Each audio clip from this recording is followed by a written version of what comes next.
Isang gabi habang nilalamig ang hangin sa kabundukan ng Ifugao, bigla kang mapapahinto. Sa gitna ng dilim, may maririnig kang kakaibang tunog, isang malungkot na huni ng tren kahit walang rails o istasyon malapit.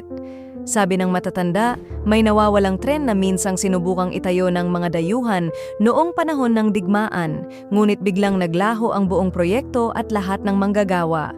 Simula noon, tuwing alas 12 ng gabi, may pumapailan lang na tunog ng tren, kasabay ng malamig na hangin at mga anino sa gubat.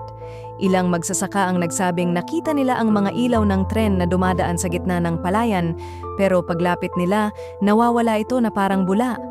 May mga nagpatotoo ring narinig nila ang mga yabag at bulungan sa paligid, kasabay ng pag-ugong ng tren mula sa kawalan.